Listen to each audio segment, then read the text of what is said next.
تھی. اسی لیے کتابوں میں واقعہ ملتا ہے کہ علامہ عبداللہ ابن مبارک رحمۃ اللہ علیہ جو امام بخاری رحمۃ اللہ علیہ کے استاد ہیں، اپنے وقت کے تابعی تھے، اپنے وقت کے بزرگ تھے، جب ان کو کسی نے مرنے کے بعد خواب میں دیکھا تو دیکھا کہ وہ جنت الفردوس کے اندر ہے اور وہاں پہ تفریح کر رہے ہیں. انہوں نے پوچھے کہ عبداللہ کیا حال ہے؟ تو حضرت عبداللہ ابن مبارک رحمۃ اللہ علیہ نے کہا کہ الحمدللہ اللہ نے مجھے انعام دیا، اکرام دیا، اور اللہ تبارک و تعالیٰ نے مجھے بخش دیا اور مجھے جو ہے میری محنتوں کے بدلے میں یہ صلہ عطا کیا. بولے جس جنت میں تم ہو کیا تمہارے سے اوپر بھی اللہ نے کسی اور کو درجہ دیا ہے؟ انہوں نے کہا کہ ہاں اللہ نے کسی اور کو بھی وہ درجہ دیا ہے.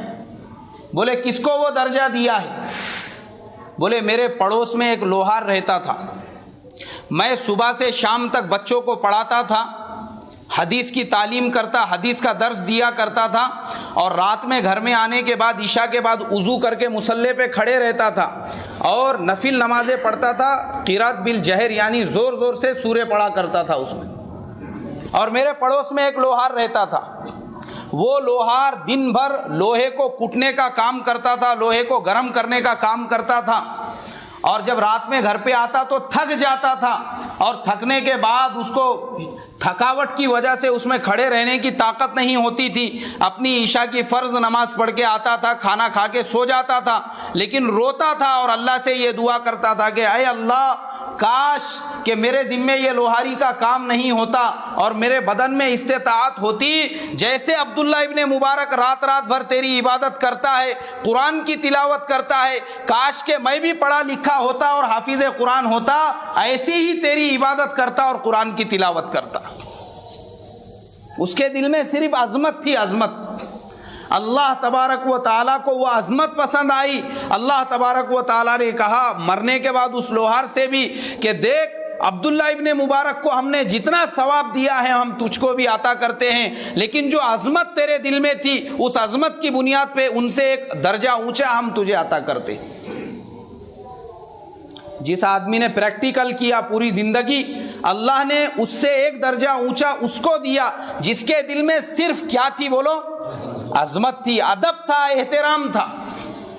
اللہ کو عظمت اتنی زیادہ پسند ہے. اس لیے میرے محترم بزرگوں، ہم بہت چھوٹے لوگ ہیں، بہت گنہگار لوگ ہیں، ہمارے منہ اس لائق نہیں ہیں ہم ہمارے اکابرین کے بارے میں، ہمارے بزرگوں کے بارے میں، ہمارے بڑوں کے بارے میں کوئی جملہ، کوئی ان کی شان میں گستاخانہ کہے. ان کا مقام کیا ہے، ان کا مرتبہ ہے وہ تو چھوڑو، وہ تو اللہ والے ہیں، وہ تو بڑے ہیں، بزرگ ہے، اکابر ہے. کسی عام مسلمان کے بارے میں بھی ہماری شریعت یہ کہتی ہے کہ مرنے والے کے بعد اس کے پیٹھ پیچھے اس کی برائی سے تذکرہ مت کرو.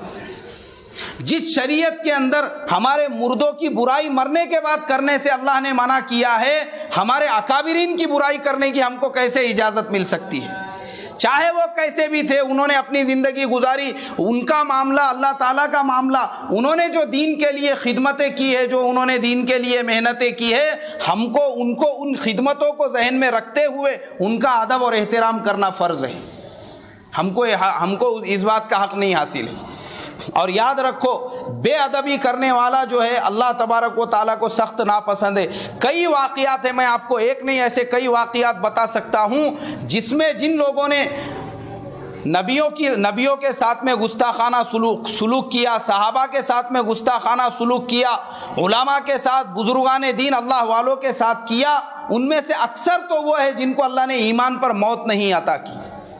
مرنے سے پہلے اللہ نے ان کو ایمان سے ہٹا دیا، صرف اس وجہ سے کہ انہوں نے اللہ کے دین کی محنت کرنے والوں کا مذاق اڑایا تھا، ان کے پیٹھ پیچھے ان کی غیبتیں کی، ان کی برائیاں کی، ان کو برا بھلا کہا، صرف اس وجہ